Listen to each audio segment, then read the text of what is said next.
에베소서 강의 40번째 시간입니다.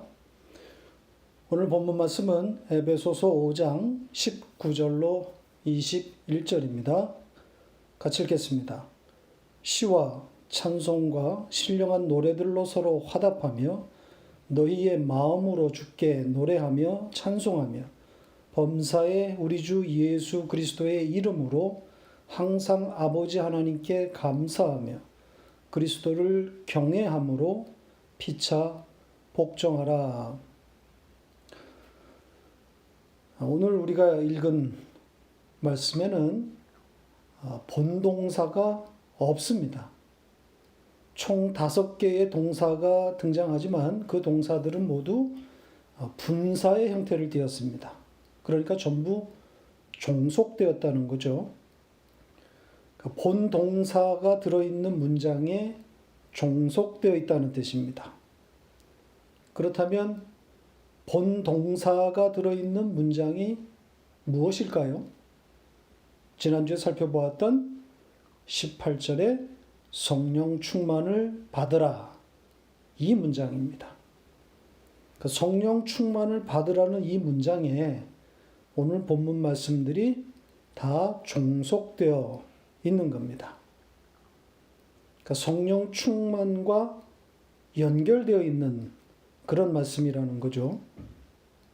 그래서 일반적으로 성령 충만을 받은 자에게서 나오는 생산물, 즉 성령 충만의 결과로 해석하고 있습니다.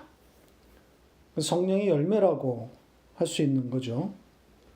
성령께서 당신의 백성들을 끌고 가는 자리, 즉 신앙생활의 목표 지점과 같은 그런 이야기라고 할 수 있습니다.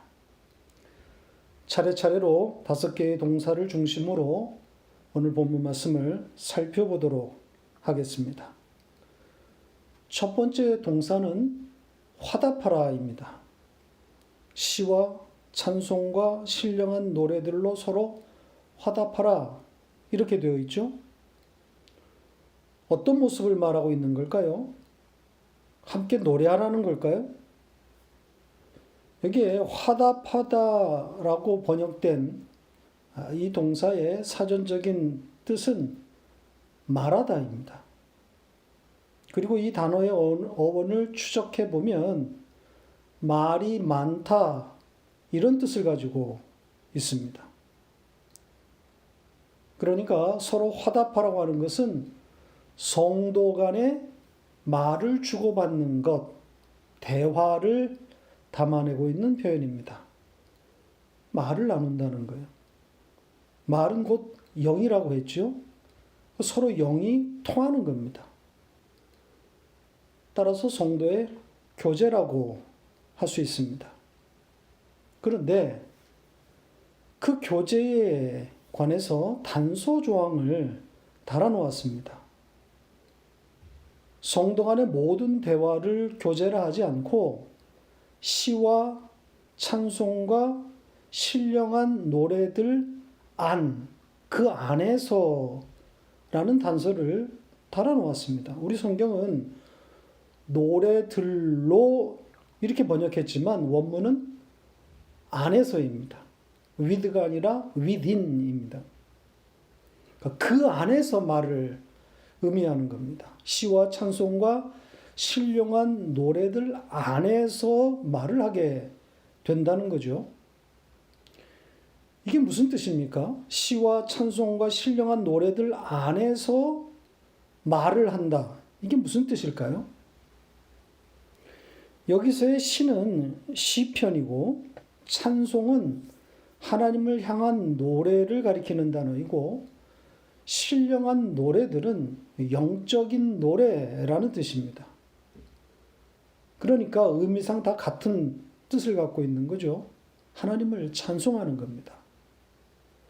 따라서 하나님을 높이는 찬송 안에서 서로 말을 한다는 그런 뜻이 되는 거죠.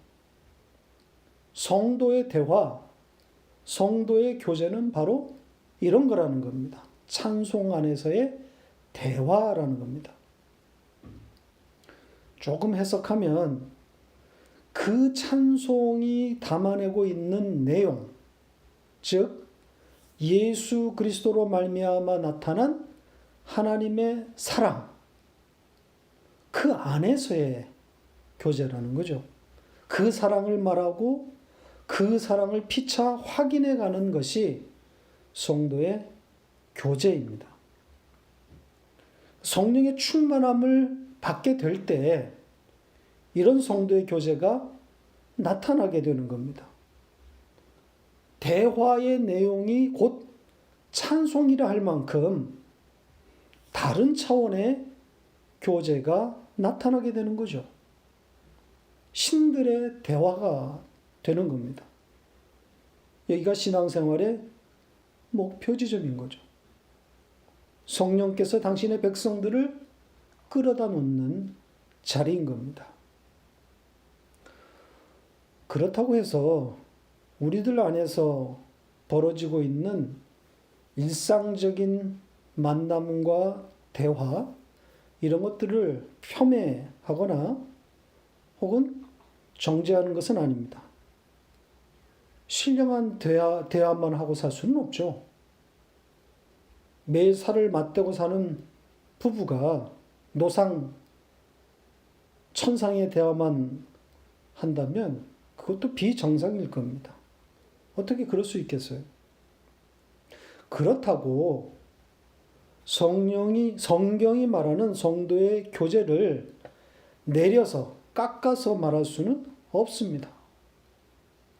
신들의 대화가 성경이 말하는 성도의 교제인데 우리로서는 그 자리에 잘 도달하지 못하지만 성령께서 수시로 일하심으로 성령 충만케 하심으로 당신의 백성들을 그 자리로 끌어다 놓으시는 겁니다. 성도의 교제를 하라고, 신들로서 대화하라고 성령을 부으시는 겁니다. 두 번째 동사는 노래하라입니다. 이 두 번째 동사는 바로 이어서 등장하는 세 번째 동사 찬송하라, 이것과 함께 봐야 됩니다. 왜냐하면 이 동사를 수식하는 그 수식구가 함께 연결되어 있기 때문입니다. 어떤 수식구가 들어있습니까? 거기 보면 너희의 마음으로 주께, 이런 수식구가 들어가 있습니다. 너희의 마음으로 주께 노래하며 찬송하며. 그러니까 마음으로 주님께 노래와 찬송을 하라는 거죠. 이 노래하다 또 찬송하다 언뜻 같은 뜻인 것 같지만 사실은 구분된 말입니다.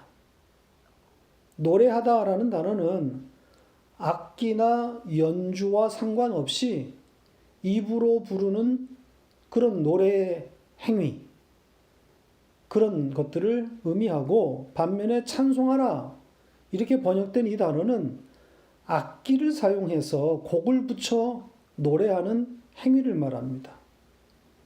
엄밀히 말해서 찬송하다로 번역할 단어는 아닌 거죠.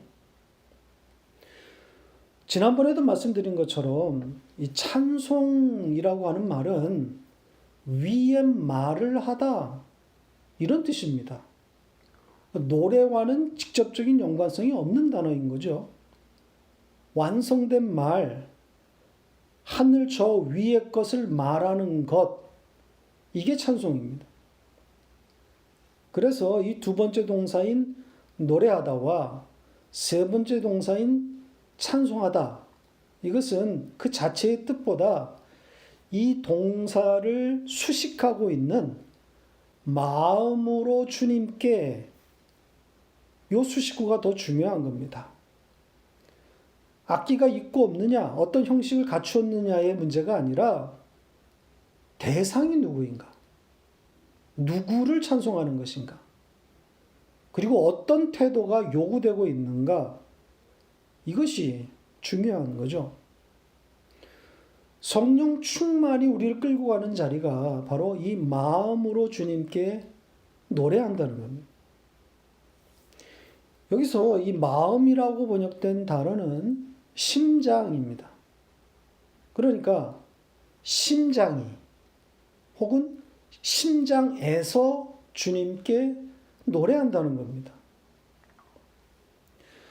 이 마음이라고 번역된 이 단어는 성경에 참으로 많이 등장하는 단어입니다. 158번이나 나옵니다. 주로 마음으로 번역되었습니다. 아마도 마음이 심장 안에 있다고 생각한 데서 온 그런 단어 채택이 아닐까 싶습니다. 그러나 아직도 마음의 정체를 밝혀내지 못하고 있는 거죠. 여전히 과학은 마음이 무엇인지, 우리 몸 어디에 어떤 방식으로 존재하는지 찾아내지 못하고 있습니다. 심장으로 주님께 노래한다. 이 표현 자체가 상징적입니다. 심장이 노래할 수는 없으니까요. 어차피 상징이기 때문에 해석이 필요한 거죠. 아마도 이 심장이 혹은 심장에서 노래한다고 하는 것은 그 사람의 중심, 그의 깊은 곳에서 나오는 고백, 이런 뜻이 아닐까 싶습니다. 찬송가 412장의 그 가사처럼 내 영혼의 그 깊은 데서 맑은 가락이 울려나네, 이 가사처럼 그런 노래를 말하는 것 아니겠어요? 이와 같은 이 깊은 고백이 묻어나는 그 심장의 찬송, 최근 언제 불러보셨나요? 십자가와 복음을 자랑한다고 하면서 혹시 이런 깊은 찬송을 잃어버린 것은 아닌지요? 주님 들으시라고, 내 찬송을 받으시라고 목 놓아 심장으로 부르는 그런 노래가 있어야 하지 않겠습니까? 네 번째 동사는 20절에 나옵니다. 감사하다입니다. 우선 이 단어를 좀 들여다볼 필요가 있습니다. 단순히 감사로 번역될 단어가 아니기 때문입니다. 이해를 돕기 위해서 이 단어가 사용된 다른 문장을 하나 먼저 보겠습니다. 마태복음 15장 35절 36절입니다. 같이 읽겠습니다. 예수께서 무리에게 명하사 땅에 앉게 하시고 떡 7개와 그 생선을 가지사 축사하시고 떼어 제자들에게 주시니 제자들이 무리에게 주매. 칠병이어 사건 중에 나오는 말씀입니다. 여기서는 축사하다 이렇게 번역되었습니다. 아마도 축복하고 감사하다 이런 의미로 사용한 것 같습니다. 그러나 이건 좀 오버입니다. 그리고 번역의 일관성도 떨어집니다. 오병이어 사건에도 이 축사라는 그런 단어를 사용했습니다. 한번 확인해 보겠습니다. 마태복음 14장 19절입니다. 같이 읽겠습니다. 무리를 명하여 잔디 위에 앉히시고 떡 5개와 물고기 2마리를 가지사 하늘을 우러러 축사하시고 떡을 떼어 제자들에게 주시매 제자들이 무리에게 주니. 아마도 이 문장과 균형을 맞추기 위해서 이 칠병이어 사건에도 축사라고 그렇게 번역한 것 같은데 이 두 단어가 같은 단어가 아닙니다. 그리고 이 축사라고 하는 단어도 애매한 단어입니다. 잘 쓰지 않는 표현이기도 하고요. 제가 이 단어와 이 문장을 지난번에 이 신령한 복, 에베소서 1장 3절에 나오는 그 신령한 복을 설명할 때 인용해서 설명한 바 있습니다. 기억나실지 모르겠는데 그 신령한 복으로 번역된 단어가 바로 여기에 이 축사라고 번역된 그 단어와 같은 단어입니다. 이 단어를 들여다보면 이게 바로 완성된 말이라는 뜻이라고 했죠. 율로기야. 완성된 말을 하다, 하늘의 말, 진리를 말하다, 이런 뜻이라고 했습니다. 그러니까 이런 의미를 가진 단어를 에베소서 1장에서 복, 신령한 복, 그리고 오병이어에서는 축사, 이렇게 번역해 놓은 겁니다. 오늘 본문 20절에 이 감사로 번역한 단어도 이 축사라고 하는 이 단어 못지않게 속뜻을 가지고 있습니다. 이 단어는 유카리스테오라는 단어인데 은혜, 카리스를 담고 있는 단어입니다. 카리스를 품고 있어요. 그래서 완성된 은혜, 그러니까 단순히 감사하다 이런 말이 아니라 완성된 은혜에서 나오는 말을 하다, 이렇게 되는 겁니다. 그러니까 하나님의 은혜를 말하는 것, 이것이 본뜻이에요. 단순히 감사합니다, 이게 아니라는 거죠. 하나님을 알지 못하는 사람들도, 세상도 말할 수 있는 땡큐가 아니라는 겁니다. 하나님의 은혜를 말한다는 거예요. 그래서 그 뒤에 20절에 보면 우리 주 예수 그리스도 이름 안에서 하나님께, 이런 말이 붙어 있는 거예요. 그리고 예수 그리스도의 이름으로가 아닙니다. 예수 그리스도의 이름 안에서, 이게 맞습니다. 그러니까 은혜는 오로지 예수 그리스도의 이름 안에 있는 자에게서만 나올 수 있는 말이기 때문입니다. 그리고 범사라고 번역한 부분도 좀 아쉬운 대목입니다. 단순히 모든 것이 아니라 원문에는 시간의 개념까지 포함되어 있습니다. 그러니까 모든 시간들 가운데서 모든 것, 이렇게 되는 거예요. 매 순간 모든 것들에서 하나님 아버지께 은혜의 말을 고백하게 된다는 거예요. 성령 충만이 우리를 끌어다 놓는 자리가 바로 여기라는 겁니다. 매사, 매 순간 하나님의 은혜를 말하는 그런 감사가 나오면 그것이 평안이고 그것이 자족 아니겠습니까? 자, 자족에 대해서 바울이 고백한 내용을 좀 보겠습니다. 빌립보서 4장 11절로 13절입니다. 같이 읽겠습니다. 내가 궁핍함으로 말하는 것이 아니니라. 어떠한 형편에든지 나는 자족하기를 배웠노니 나는 비천에 처할 줄도 알고 풍부에 처할 줄도 알아. 모든 일, 곧 배부름과 배고픔과 풍부와 궁핍에도 처할 줄 아는 일체의 비결을 배웠노라. 내게 능력 주시는 자 안에서 내가 모든 것을 할 수 있느니라.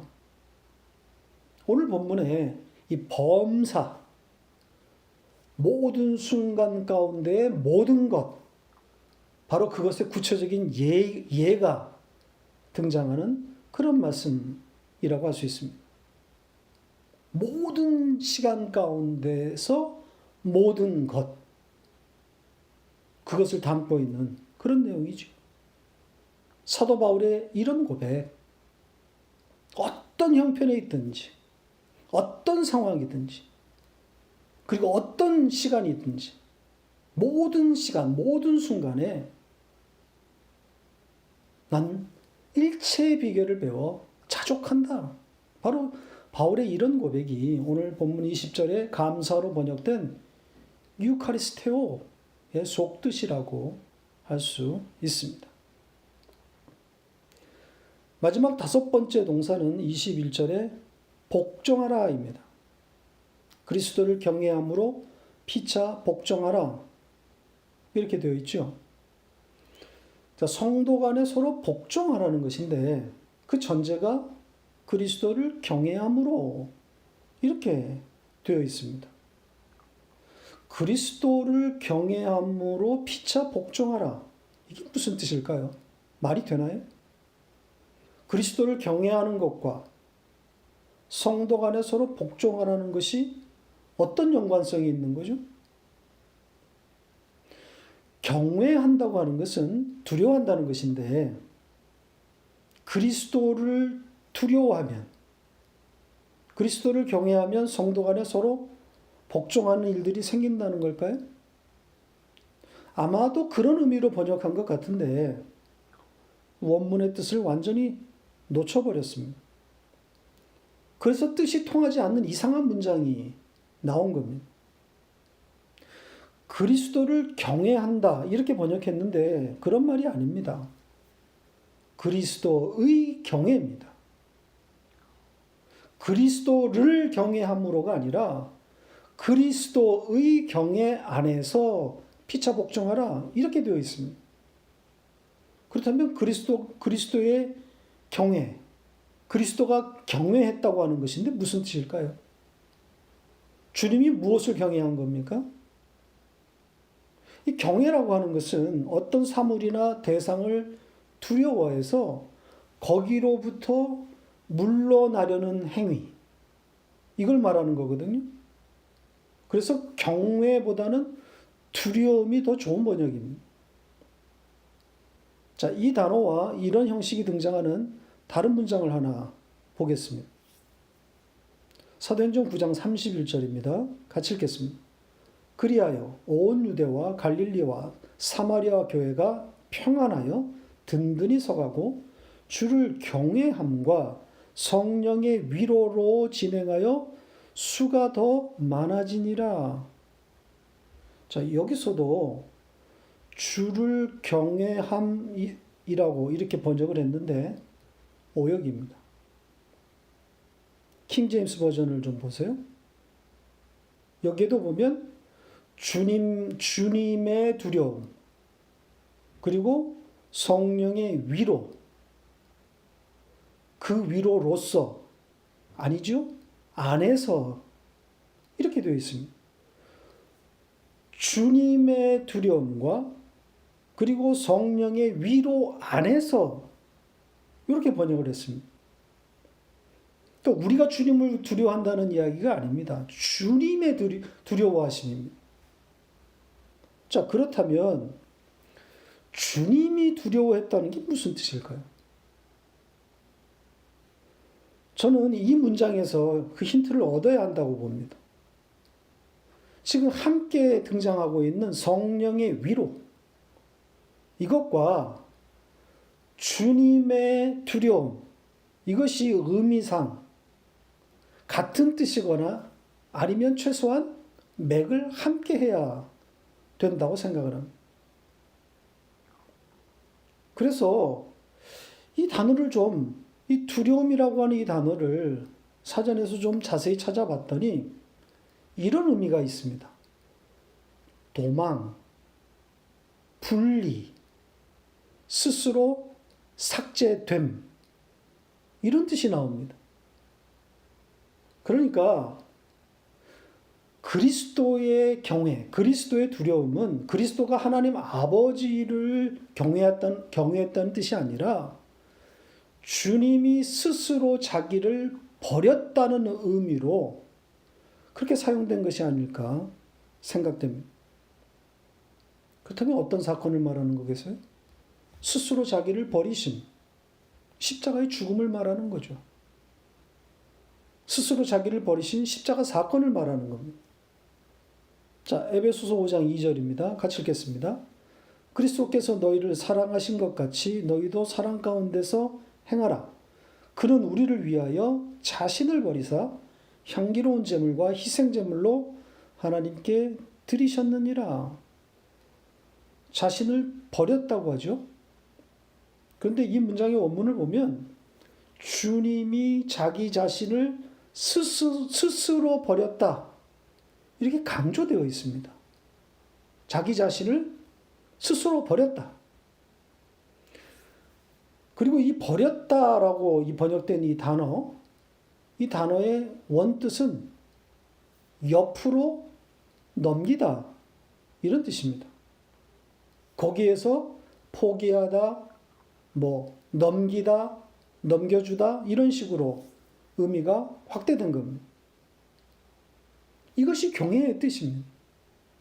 스스로 삭제되어 자신을 옆으로 넘겨버리는 바로 그 죽음, 그 십자가의 죽음을 말하고 있는 거예요.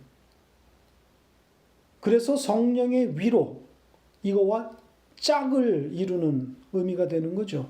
예수 그리스도의 죽음, 예수 그리스도의 희생, 그것과 성령의 위로 그 안에서 든든히 서간다. 이렇게 자연스럽게 연결되는 겁니다. 따라서 오늘 본문은 우리더러 주님을 경외하라는 그런 이야기가 아닙니다. 주님의 경외, 주님이 스스로 자신을 삭제시킨 그 십자가의 죽음 안에서 그 안에서 피차 복종하라 이렇게 되는 겁니다. 자, 그렇다면 이제 마지막으로 피차 복종하라 이것이 무슨 뜻인지를 살펴봐야 되겠죠. 자, 이 부분을 살펴보고 마치겠습니다. 서로 간에 복종하라고 하면 어떻게 하라는 걸까요? 이 겸손을 말하고 있는 걸까요? 이 복종이다, 복종하다라고 번역된 이 단어 역시 좀 들여다볼 필요가 있습니다. 이 사전적인 뜻은 아래 놓이다, 혹은 그 밑에 차리다 이렇게 되어 있습니다. 그러니까 그 밑으로 그 아래로 내려가다 이런 뜻이 되는 거죠. 이 단어가 생각보다 성경이 훨씬 많이 사용되었습니다. 무려 38회나 등장합니다. 자, 한두 문장만 좀 보겠습니다. 고린도전서 15장 27절 28절입니다. 같이 읽겠습니다. 만물을 그의 발 아래에 두셨다 하셨으니 만물을 아래에 둔다 말씀하실 때에 만물을 그의 아래에 두신 이가 그 중에 들지 아니한 것이 분명하도다. 만물을 그에게 복종하게 하실 때에는 아들 자신도 그때 만물을 자기에게 복종하게 하신 이에게 복종하게 되리니 이는 하나님이 만유의 주로서 만유 안에 계시려 하심이라.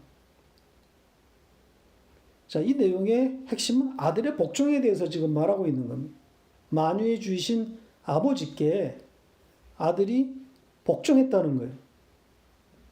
근데 이 말씀 자체에 지금 복종의 의미를 이렇게 밝히고 있는 그런 내용이 있습니다. 발 아래에 두셨다, 아래에 두다 이런 표현들이 나오죠. 이게 복종의 뜻입니다. 그렇다면 여기에 아들이 하나님께 복종되었다, 아버지께 복종했다 이게 무엇을 말하고 있는 거겠어요? 당연히 십자가의 죽음 아니겠습니까? 하나님의 원하시는 바에 따라서 그 십자가로 가신 거죠. 그러니까 십자가의 그 죽음이 이 복종이라고 하는 이 단어의 가장 극적이고 혹은 최고의 예라고 할 수 있습니다. 이 복종이라고 하는 이 단어는 오늘 본문 바로 에베소서 5장 그 뒤에 이어지는 그 부부에 대한 내용 중에 또 등장합니다. 다음 주에 볼 내용인데 미리 좀 보겠습니다. 에베소서 5장 24절입니다. 같이 읽겠습니다. 그러므로 교회가 그리스도에게 하듯 아내들도 범사에 자기 남편에게 복종할지니라. 같은 단어입니다. 아내들더러 남편에게 모든 것에 있어서 복종하라고 합니다. 이 범사, 모든 것에 있어서 복종하라. 이 단어는 순종과는 다른 단어입니다. 남편의 말을 따르라 이 정도의 뜻이 아닙니다. 그 아래에 있다, 그 밑에 있다 이런 뜻이라고 했죠. 그러니까 남편의 아래에 놓인 상태를 뜻하고 있는 겁니다. 그러면서 이것은 교회가 그리스도에게 하는 것과 같은 것이다. 이렇게 달아놓고 있습니다. 그리고 그 앞에는 또 교회와 그리스도의 관계를 우리 몸의 구조, 신체에 빗대어서 말하고 있단 말이죠. 교회는 몸이고 그리스도는 머리다. 이렇게 말합니다. 그것처럼 역시 여자는 몸이고 머리는 남편이다. 이렇게 말하고 있습니다. 이게 전부 복종의 의미를 담고 있는 표현들입니다. 단순히 말을 잘 듣고 따르는 그 정도의 의미가 아니라 그 발 아래 놓여 있는, 그래서 존재 자체가 종속되어 있다는 그런 의미입니다. 자, 그렇다면 성도 간의 피차 이 복종하라고 하는 것은 서로에게 종속됐다고 하는 그런 뜻이 되는 거죠. 그 발 아래 들어가게 된다는 겁니다. 서로 간에. 이게 무슨 뜻입니까? 피차 종속된다는 것이 어떤 의미일까요? 그림 언어로는 예수님이 제자들의 발을 씻겨준 그 세족의 모습에 잘 담겨 있다고 생각합니다. 예수님이 제자들의 발 아래로 내려가신 이 사건은 십자가의 그 의미를 그대로 담고 있는 그런 사건이죠. 자, 이 사건 끝에 이런 말씀이 첨가되어 있습니다. 요한복음 13장 14절입니다. 같이 읽겠습니다. 내가 주와 또는 선생이 되어 너희 발을 씻었으니 너희도 서로 발을 씻어주는 것이 옳으니라. 서로 발을 씻어주는 것이 옳은 일이라고 말씀하셨습니다. 세족, 발을 씻겨주는 이것을 지금 문자적으로 실천하라고 하는 그런 내용이 아니지요. 세족에 담겨있는 의미를 말씀하고 있는 겁니다. 그것이 오늘 본문의 이 복종과 맥을 같이 한다고 보여집니다. 또 한 구절을 소개하면 갈라디아서 5장 13절입니다. 같이 읽겠습니다. 형제들아 너희가 자유를 위하여 부르심을 입었으나 그러나 그 자유로 육체의 기회를 삼지 말고 오직 사랑으로 서로 종 노릇하라. 사랑으로 서로 종 노릇하라는 내용이 나옵니다. 역시 비유적인 표현이죠. 자, 이런 말씀들을 통해서 유추해 보면 복종, 즉 피차에게 종속된다고 하는 것은 피차의 소유권이 하나님에게 있다는 인식에서 출발하는 겁니다. 그래서 저 사람, 혹시 나보다 못나 보이는 저 사람, 그 사람일지라도 그의 주인이 하나님이라고 하는 인식이 생기면 용납치 못할 어떤 일도 없게 되는 거죠. 내가 판단하거나 정죄할 일이 없게 되는 겁니다. 서로가 서로의 아래에 들어가, 그 밑으로 들어가 피차 종노릇 한다고 하는 것은 그 지체 안에 계신 그 하나님을 인식하는 데서 나오는 겁니다. 그 인식이 커지면 커질수록 나로서는 더 자유함을 누릴 수 있게 되는 거죠. 내 안에서 하나님이 일하시는 것처럼 저 사람, 그 지체 가운데서 동일한 하나님이 일하실 것이기에 좀 더 나는 느긋해질 수 있는 거란 말이에요. 자유함을 누릴 수 있는 거예요. 이것이 성령 충만이 끌고 가는 자유함의 자리인 겁니다. 서로의 발을 씻기는, 피차 종노릇하는 그 현장으로 성령 충만이 우리를 끌고 가고 있는 겁니다. 말씀을 맺겠습니다. 오늘 본문에 등장한 이 5개의 동사들은 모두 성령 충만을 받으라 바로 이 문장에 다 걸려있는 그런 동사들이라고 했습니다.